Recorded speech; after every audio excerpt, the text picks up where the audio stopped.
आप देख रहे हैं प्रोग्राम दस्तक रेहान तारिक के साथ। आज जिन स्टोरीज पर देंगे दस्तक उनमें शामिल है ऑनलाइन इम्तिहानात, तलबा आपे से बाहर, एहतजाज पुरतशद्दुद कैसे हुआ, ब्रॉडशीट कमीशन, अजमत सईद को अलहदगी का मशवरा, ऑपोजिशन का लाएअमल क्या होगा, हुकूमत के गलत फैसले, 20 अरब रुपए कमाने का मौका क्यों जाया किया, पंजाब के बाद खैबर पख्तूनख्वा बिनते हवा को दारुल अमान में भी अमान क्यों मुयस्सर नहीं।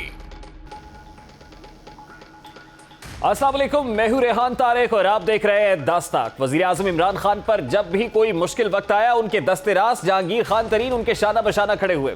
2013 से 2018 के दौरान तहरीक इंसाफ की कामयाबी में जहांगीर तरीन का सबसे ज्यादा किरदार रहा है। नई हुकूमत के कयाम के लिए मेंबरान असम्बली के लिए अपने तैयारी की खुसूसी परवाजें चलाई, मुल्क भर से MNAs और MPs जमा किए, मरकज में इत्तेहादियों के जरिए कप्तान के हाथ मजबूत किए, जबकि पंजाब में तहरीक इंसाफ को इंतहाई कम मार्जिन से इक्तदार में लाने का सेहरा भी उन्हीं के सर जाता है। माजी में जब भी हुकूमत किसी मसले से दोचार हुई है, जहांगीर तरीन आगे बढ़े, उन्होंने कप्तान को मसाइल के भंवर से निकालने में अपना किरदार अदा किया। यही नहीं बल्कि जब भी कोई इत्तेहादी नाराज हुआ, हुकूमत को खतरा महसूस हुआ, तो जहांगीर खान तरीन तहरीक इंसाफ की हुकूमत को बचाने के लिए सामने आए। चीनी कमीशन की रिपोर्ट के बाद कप्तान और उनके रफीक खास के दरमियान कुछ दूरियां कायम हुई। जहांगीर तरीन मुल्क से बाहर चले गए।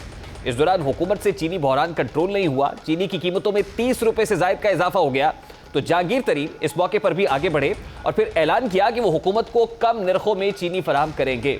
फिर एक ट्वीट के जरिए अपने वादे की तकमील का ऐलान भी कर दिया। अब एक बार फिर ऑपोजिशन जमातें चारों जानिब से हुकूमत को घेरे हुए हैं। सेनेट इंतखाबात में हुकूमत की मुश्किलात में इजाफा होता दिखाई दे रहा है।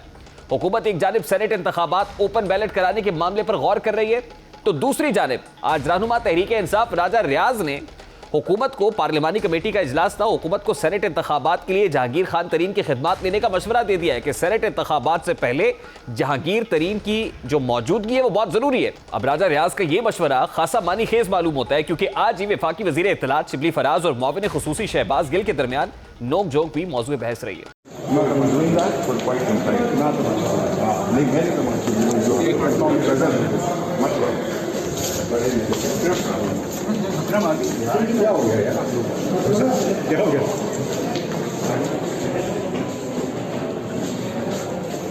वफाकी काबीना में इख्तलाफात और PDM की तहरीक अपनी जगह, लेकिन पंजाब में इस वक्त हुकूमत के लिए 25 से 30 नाराज MPs मुश्किलात का बाइस बन रहे हैं।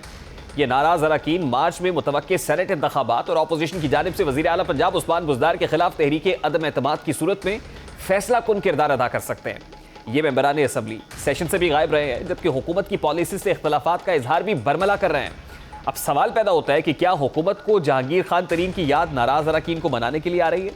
जनूबी पंजाब से ताल्लुक रखने वाले मेंबरान के तहफ़्फ़ुज़ात दूर कैसे होंगे? क्या सेनेट इंतखाबात हाथ से जाते नजर आ रहे हैं? कि शो ऑफ हैंड्स का मामला, इस पर मुतालबा पाकिस्तान तहरीक इंसाफ कर रही है कि पार्टी जोड़ तोड़ के बारे में शो ऑफ हैंड्स जो है वो होना चाहिए, ताकि पता चल सके कि कौन सा रुकन किसे वोट कर रहा है। अब पाकिस्तान तहरीक इंसाफ के MPs ने एक इत्तेहाद बना रखा है। इस इत्तेहाद को ख्वाजा दाऊद लीड कर रहे हैं। आखिर इनके कंसर्न्स क्या हैं, मुतालबात क्या हैं, क्या अवामी प्रेशर पर यह सब कुछ हो रहा है या मामला कुछ और है, ये जानने की कोशिश करेंगे। इसी अलायंस से ताल्लुक रखने वाले पाकिस्तान तहरीक इंसाफ के नाराज MPA गजनफर अब्बास हमारे साथ मौजूद है।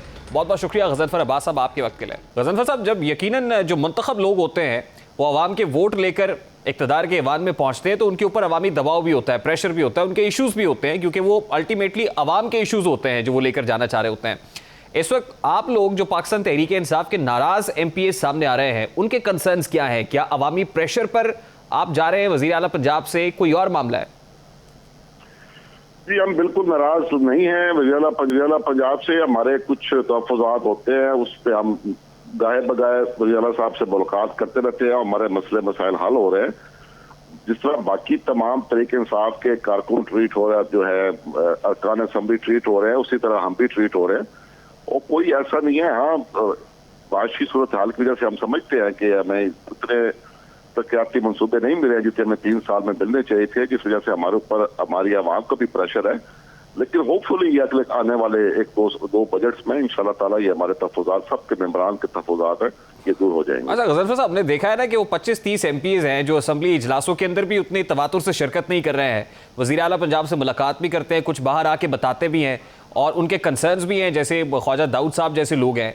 कुछ जो उस कॉन्स्टिट्यूएंसी से मतलब उस इलाके से ताल्लुक़ रखते हैं जहाँ से वज़ीर आला पंजाब उस्मान बुज़दार साहब हैं, तो बुनियादी तौर पर रिफ्ट अवामी मसाइल के ऊपर ही है, ये प्रॉब्लम है या कोई और मसला है? मैं सिर्फ ये जानना चाह रहा हूँ। कंसर्न्स तो यकीनन होते हैं जी। ख्वाजा दाऊद साहब हमारे मोहतरम दोस्त हैं, हमारे ग्रुप का हिस्सा है, लेकिन उनके ज्यादातर जो इख्तलाफात हैं वो उनके जाती तौर पे वज़ीर आला साहब के साथ है, क्योंकि कॉन्स्टिट्यूंसी 285 286 साथ साथ है, दोनों की एक ही इलाके के रहने वाले हैं। उनके तहफ़्फ़ुज़ात जो है वो अपने हल्के की हद तक है। बाकी ऐसा सच कोई हमारे जो उन्होंने बात की है कि हम सेनेट में वोट नहीं देंगे या हम बाइकआउट करेंगे, इस्तीफे देंगे, उसमें हमारे ग्रुप का कोई कंसेंसस नहीं है। हम सेनेट में हिस्सा लेंगे और पीटीआई जो भी टिकट होल्डर होगा, जिसको नॉमिनेट किया जाएगा, हम उसको वोट देंगे। क्या वजह है sir? Leader of the house है वज़ीर आला पंजाब, उनके साथ मुलाकात एक एमपीए की इतनी मुश्किल क्यों? क्योंकि हमने तो देखा एमपीए से मुलाकात भी करते हैं, उनकी बात भी सुनते हैं, लेकिन ये मुलाकात क्यों नहीं हो पा रही है? और फिर कुछ लोगों को जहांगीर तरीन साहब की याद भी सता रही है। वो कहते हैं जहांगीर तरीन साहब को अगर सेनेट से पहले ले आएंगे तो शायद ये मसले हल हो जाएंगे। नहीं जी, एमपीएस की कोई मुश्किल नहीं है। जब भी पिछले दौर में शहबाज शरीफ साहब के साथ तो एमपी 2-3 साल वो टाइम ही लेते थे। हमारे वज़ीर आला कोई ऐसी नहीं, जब भी कोई मिलना चाहे एमपी को मिलता है। लेकिन मैंने आपको ये कहा है कि इनकी जाती बुनियादों पर रंजिश है ख्वाजा दाऊद साहब की, और वज़ीर आला साहब ने तो कहा है जब आए मिलना चाहना बैठने को तैयार हो, लेकिन ख्वाजा साहब को बहुत ज्यादा नाराज है, ये इस वक्त उनको मिलना नहीं चाह रहे।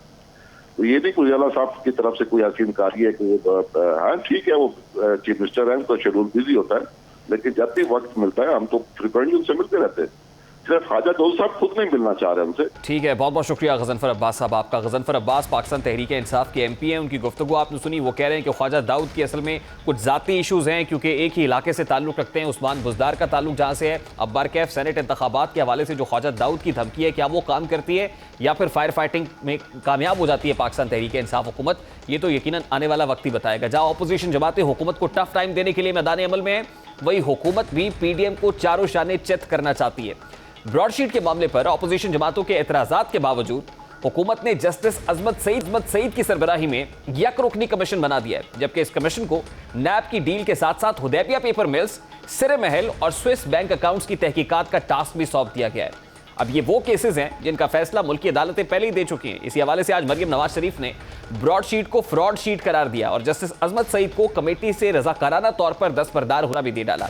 मरियम नवाज शरीफ क्या कह रही थी ब्रॉडशीट से मुताल्लिक, उसकी एक झलक सबसे पहले आपके सामने रखते हैं। ब्रॉडशीट में उसका नाम है फ्रॉडशीट। वो जो एक मुंतखब हुकूमत के खिलाफ साजिश थी, एक मुंतखब वज़ीर आज़म के खिलाफ साजिश थी, उसमें वो बहुत बड़ा उसका हिस्सा थे, उसके करता धरता थे। पर्सनली जाती तौर पे असरअंदाज होकर उन्होंने JIT बनवाई। JIT को आज तक व्हाट्सएप ज़दा JIT के नाम से याद किया जाता है। उसके बानियों में उनका नाम शामिल था।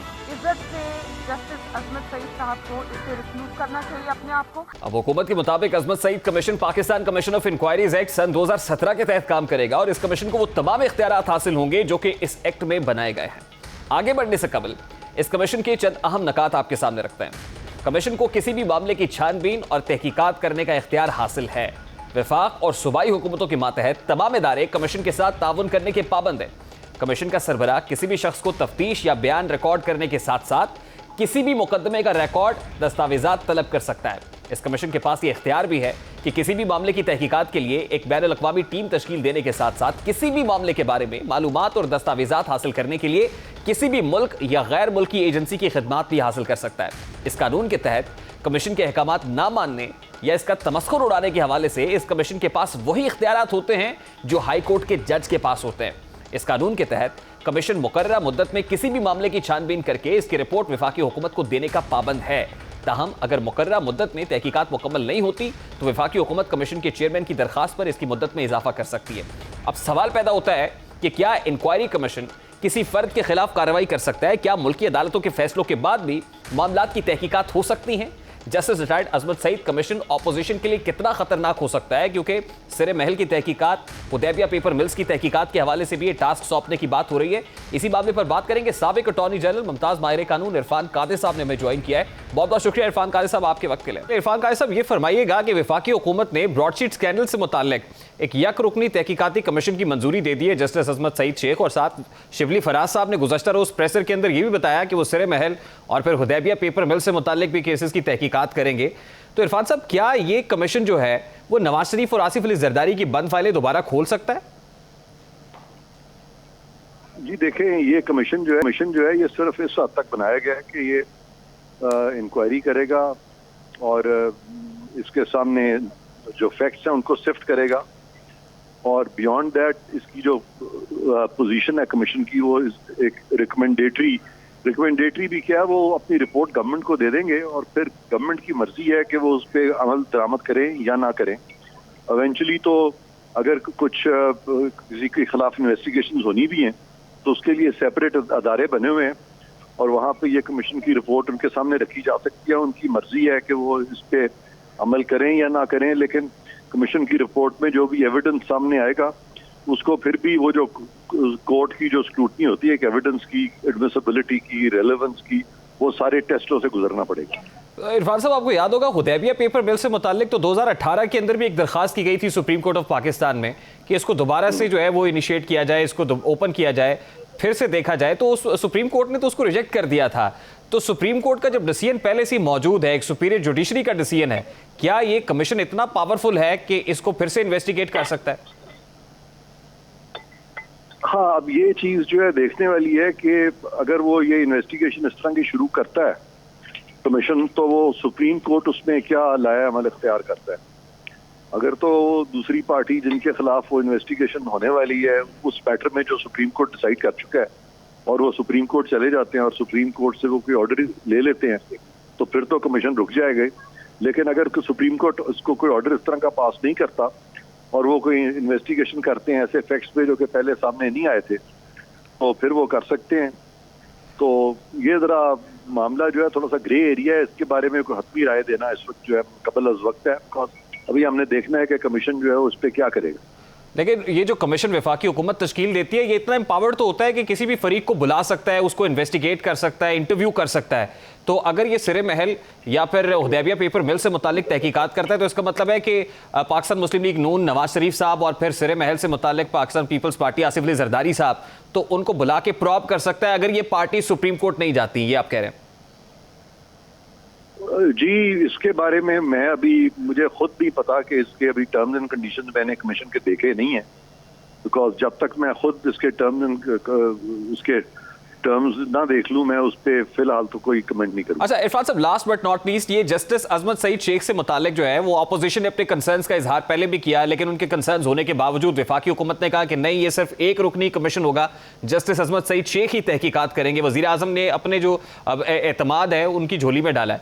तो आप कैसे देखते हैं कि मुतनाज़ नहीं हो गए जस्टिस अजमत सईद शेख, उसके बावजूद अगर वो तहकीकात करते हैं तो उन तहकीकात में कितना वजन होगा? देखें, रिकूजल का प्रिंसिपल ये है कि अगर जज पे तासुब की बात आए, तासुब का साया भी पड़ जाए जज पे, जिसको कि हम अंग्रेजी में कहते हैं अपीयरेंस ऑफ बायस, तो जज को फौरन एक सेकंड भी नहीं सोचना चाहिए और उस इंक्वायरी से या उस मनसब से फौरन रिकूज कर लेना चाहिए। ये रिकूजल का प्रिंसिपल है। और जस्टिस अजमत सईद पे तो बहुत सारे इस वक्त ऑब्जेक्शंस आ रहे हैं और वो कुछ पहले भी केसेस में काफ़ी कंट्रोवर्सी का शिकार भी रहे हैं। तो उन हालात में मैं समझता हूं कि उनको खुद ही इस कमीशन में नहीं बैठना चाहिए। ठीक है, बहुत शुक्रिया आपके वक्त के लिए। साबिक अटॉर्नी जनरल माहिर कानून इरफान कादिर हमारे साथ मौजूद थे। अभी एक ब्रेक लेंगे और ब्रेक के बाद जब वापस आएंगे तो फिर बात करेंगे कि हुकूमत ने 200 अरब रुपए कमाने का मौका कैसे जाया किया है। बड़ा अहम मामला है, इस मामले को उठाएंगे इस ब्रेक के बाद। हमारे साथ रहिए।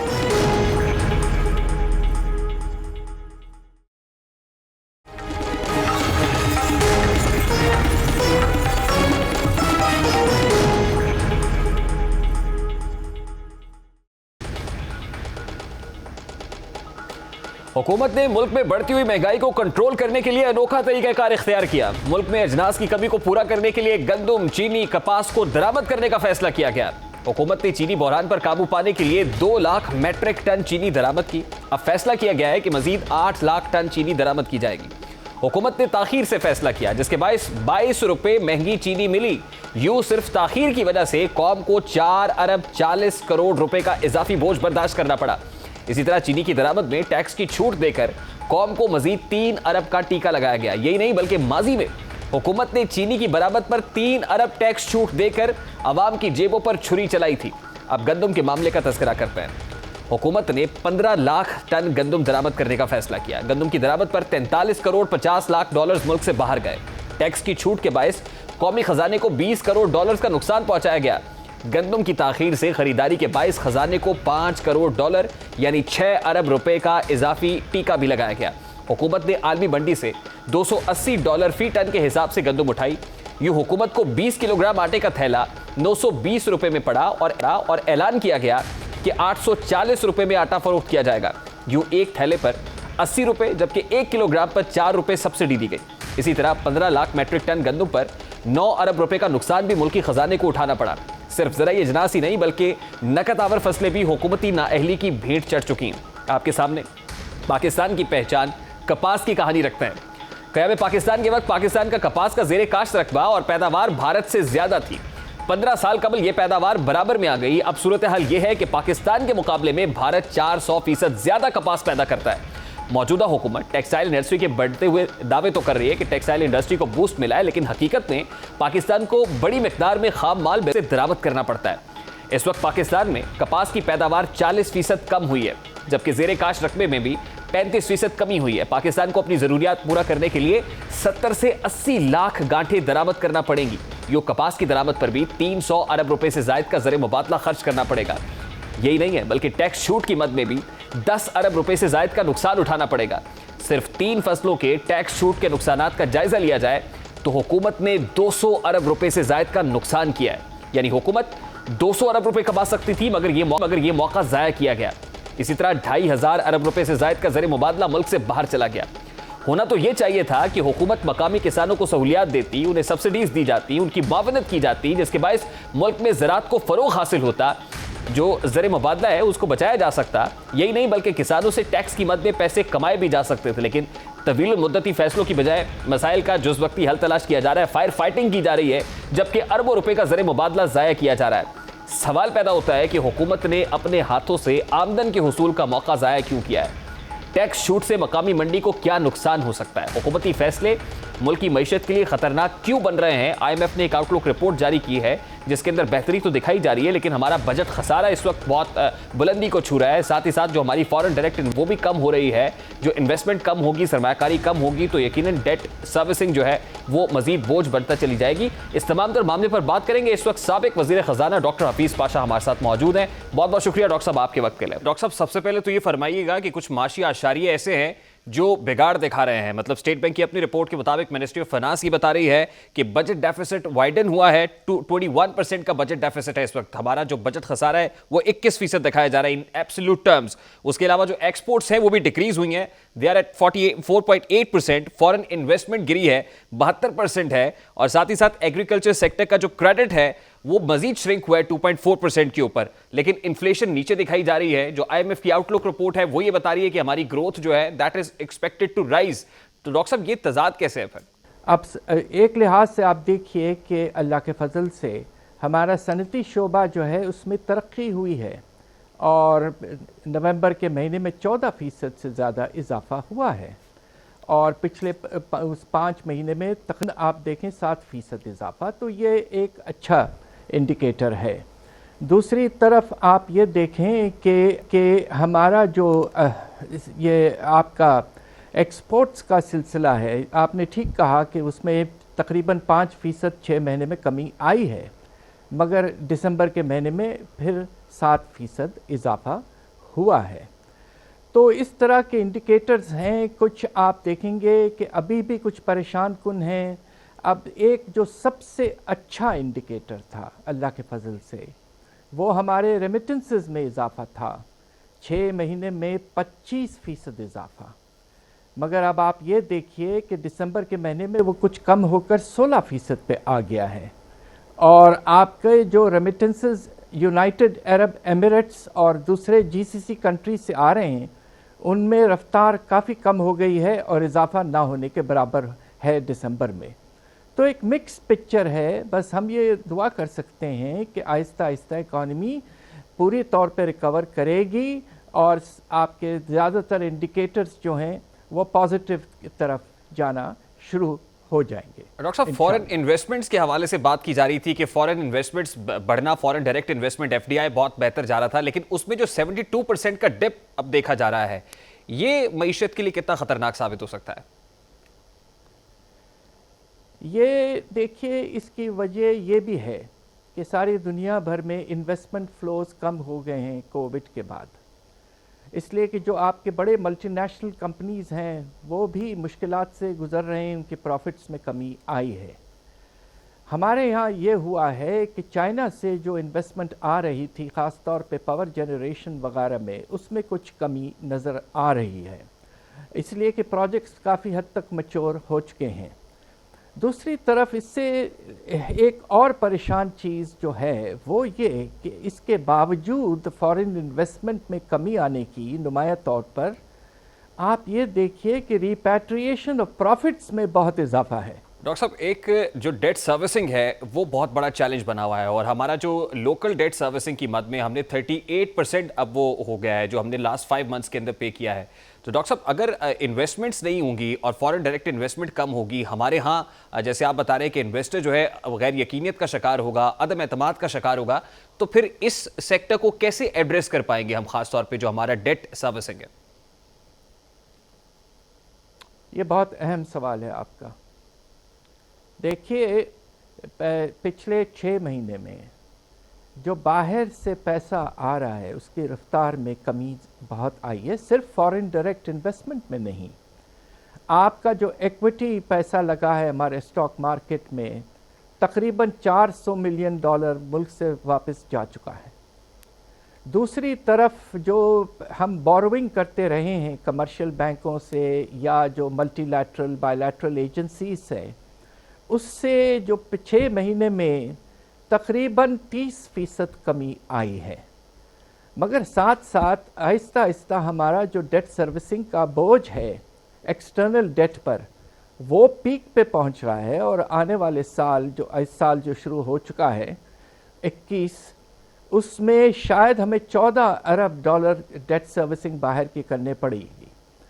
तो अगर रफ्तार आने की पैसों की कम हो जाती है तो यकीनन इससे आने वाले दिनों पर हमारे रिजर्व्स पर बुरा असर पड़ सकता है। डॉक्टर साहब, जैसे आप फरमा रहे हैं कि एग्रीकल्चरल जो इंपोर्ट्स है उसके अंदर कमी आई है और अभी जो इंपोर्ट्स है हमारी एग्रीकल्चरल बढ़ रही है, जो टेक्सटाइल सेक्टर की मशीनरी है उसकी इंपोर्ट कम हुई है। तो एग्रीकल्चर के अंदर अगर हम वीट भी जो है वो इंपोर्ट कर रहे हैं, शुगर भी इंपोर्ट कर रहे हैं, इवन कॉटन जो है वो भी इंपोर्ट कर रहे हैं, और उससे हो ये रहा है कि जो टैक्स की मद में हमें रेवेन्यू सोर्सेज की मद में हमें टैक्स कलेक्ट होना था, वो टैक्स एग्जम्पशंस भी बहुत सारी देते जा रहे हैं, ड्यूटीज कम कर रहे हैं। तो फिर हमारे रेवेन्यू सोर्सेज जहां पर हमारा टैक्स नेट बेहतर नहीं हो रहा, कलेक्शन बेहतर नहीं हो रही, वहीं एग्जम्पशंस भी बहुत सारी हम इंपोर्ट के ऊपर दे रहे हैं, तो कौमी खजाने को इससे कितना नुकसान हो रहा होगा डॉक्टर साहब?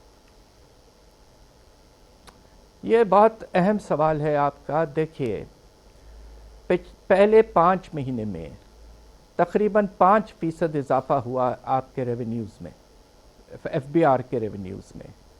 मगर आप उसी वक्त देखिए कि आपके इंपोर्ट्स में तकरीबन 10% इजाफा हुआ रुपी वैल्यू में, और आपका जो सनती शोबा है उसमें करंट प्राइसेस में तकरीबन 13% इजाफा हुआ।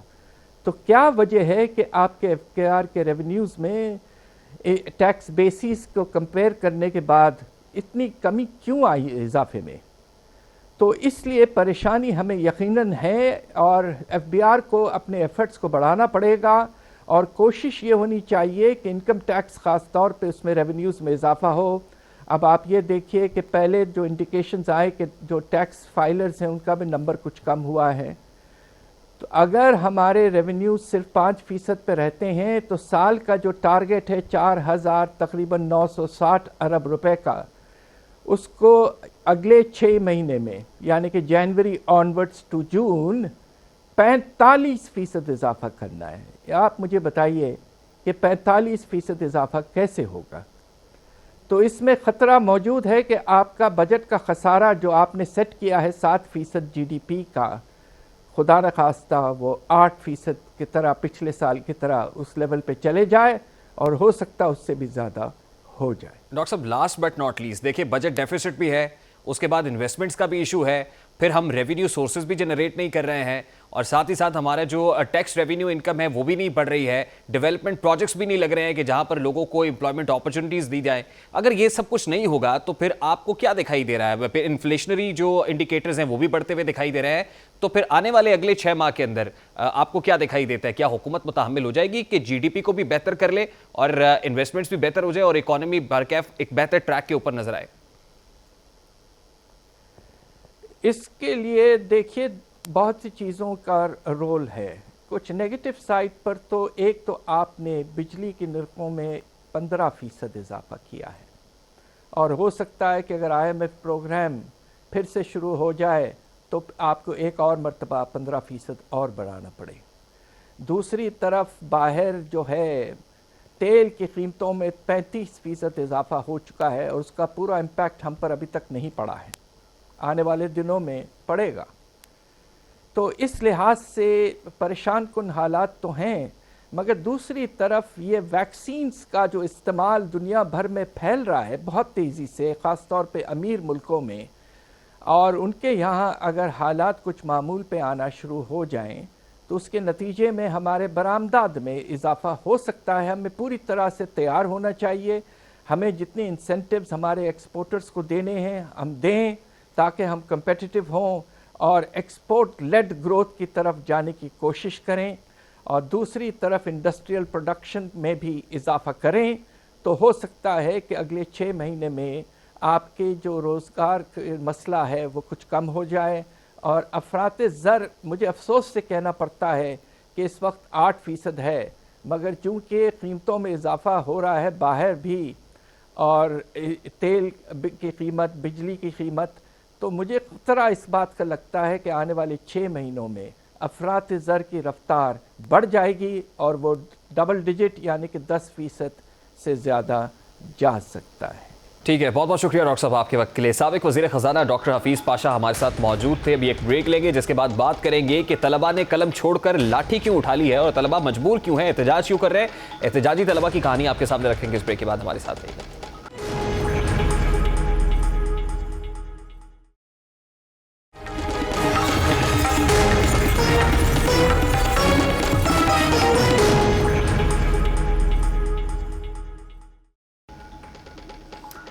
कोरोना वबा के दौरान मुल्क भर में ऑनलाइन क्लासेस हुई। मुल्क से लॉकडाउन की पाबंदियां खत्म हुई तो तालीमी इदारे खोल दिए गए। निजी और सरकारी जामियात ने कैंपसेस में इम्तहान लेने का ऐलान किया। इस फैसले के खिलाफ मुल्क भर के तलबा सरापा एहतजाज हो गए। हुकूमत और तालीमी इदारों के खिलाफ मुजाहरे हुए। मुजाहिरीन को मुंतशिर करने के लिए पुलिस ने लाठी चार्ज किया, जिसके बायस पुरतशद्दुद हो गए।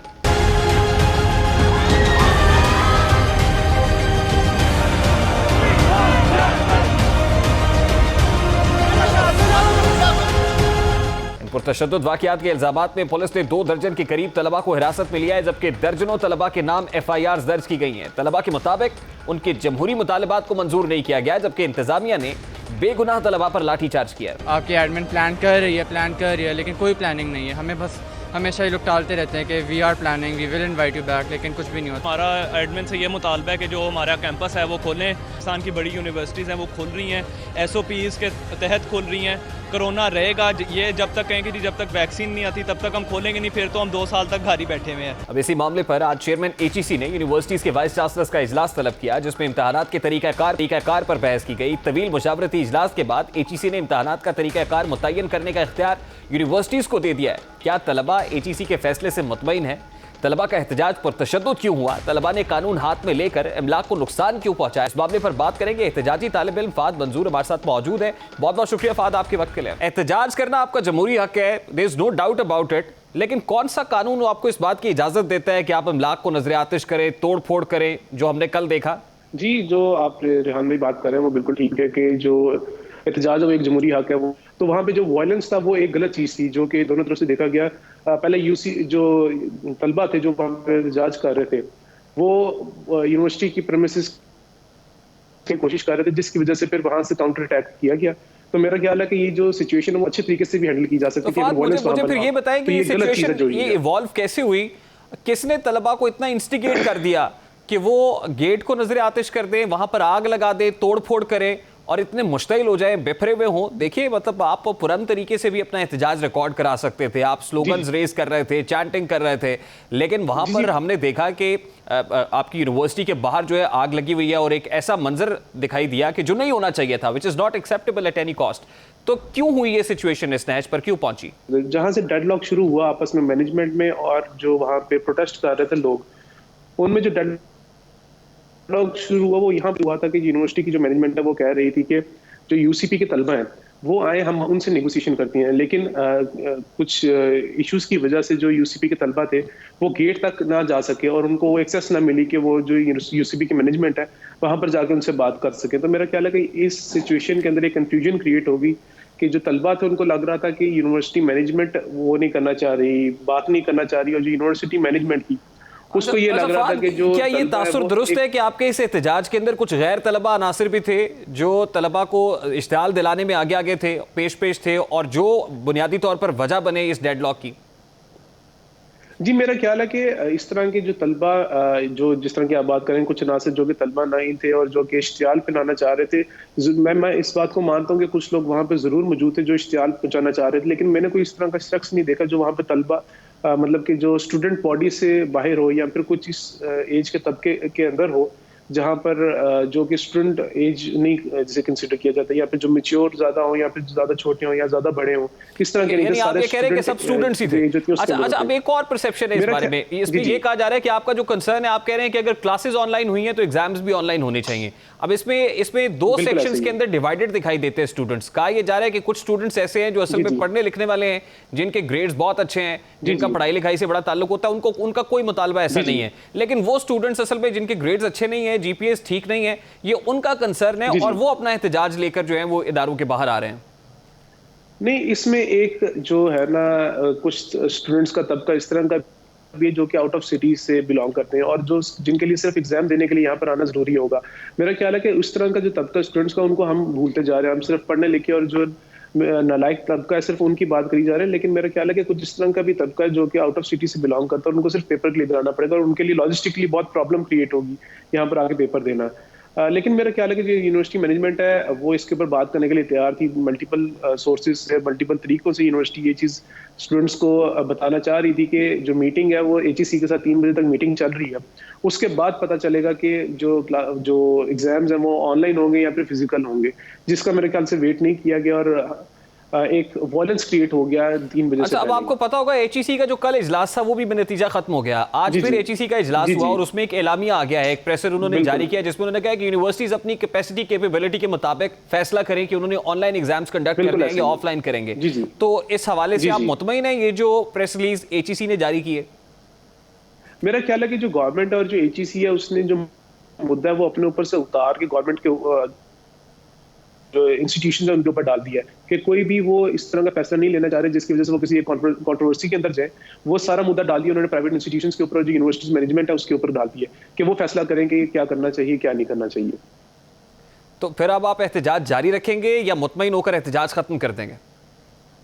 नहीं, मेरा ख्याल है कि जो एक एहतजाज है वो एक डेमोक्रेटिक राइट है हर एक स्टूडेंट का, हर एक सिटीजन ऑफ डेमोक्रेटिक कंट्री, उसका राइट है, तो वहां पर एहतजाज तो करना चाहिए, अपना पॉइंट ऑफ व्यू तो यूनिवर्सिटी को देना चाहिए, लेकिन इट शुड बी पीसफुल। और वो मेरे ख्याल एहतजाज करने से कोई मतलब कोई फायदा नहीं निकलेगा। जो स्टूडेंट बॉडी है उसकी एक कमेटी बननी चाहिए जो कि जाके यूनिवर्सिटी की मैनेजमेंट है उससे जाके बात करे, उन जो अपने मुतालबात हैं वो वहां पर रखे। और इसके अंदर लेकिन एक चीज बहुत जरूरी है कि जिस यूनिवर्सिटी में जाके बात की जाए वो यूनिवर्सिटी के अपने ही स्टूडेंट हो, किसी और यूनिवर्सिटी के स्टूडेंट जाकर वहां पे उनसे बात करने की कोशिश ना करें क्योंकि उसका फायदा कोई नहीं होगा। ठीक है, बहुत शुक्रिया फाद आपके वक्त के लिए। एहतजाजी तालिब इल्म फाद मंजूर हमारे साथ मौजूद थे। यकीनन यूनिवर्सिटीज़ एडमिनिस्ट्रेशन और स्टूडेंट्स के दरमियान जो एक वैक्यूम और एक गैप मौजूद है इसको जल्द अज जल्द ब्रिज करने की जरूरत है ताकि मुस्तकबिल में इस तरह के वाक़यात को रोका जा सके। अभी एक ब्रेक लेंगे और ब्रेक के बाद जब वापस आएंगे तो फिर तज़किरा करेंगे कि लाहौर से पेशावर तक दारुल अमान में भी बिनते हवा को अमा मैसर क्यों नहीं है। इस आम मामले पर बात होगी इस ब्रेक के बाद। हमारे साथ रहिए।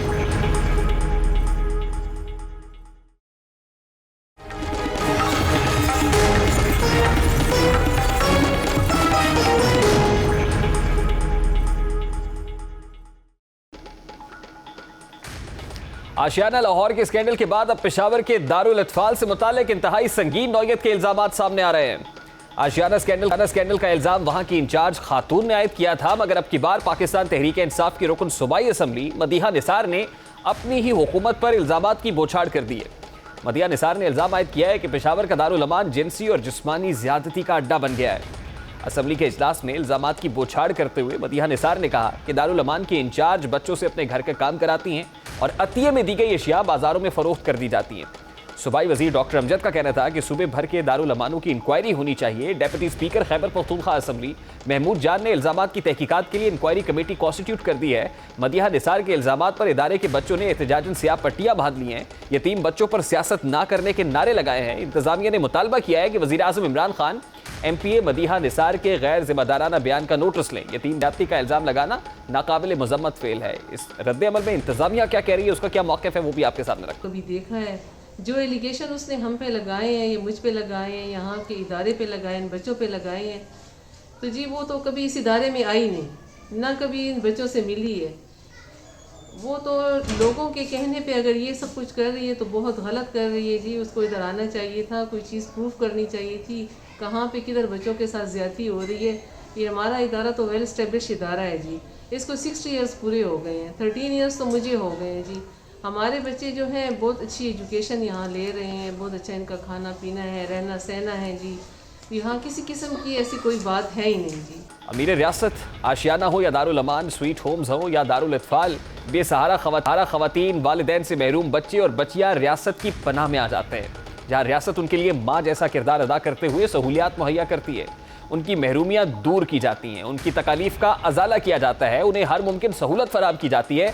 मगर मीर रियासत जब रियासत ही के इदारों पर उंगलियां उठने लगे, जब रियाया के तहफ़्फ़ुज़ पर सवाल होने लगे, तो उस वक्त रियासत की जिम्मेदारी होती है कि मामलात की जड़ तक पहुंचा जाए और इन सवालात का जवाब तलाश किया जाए।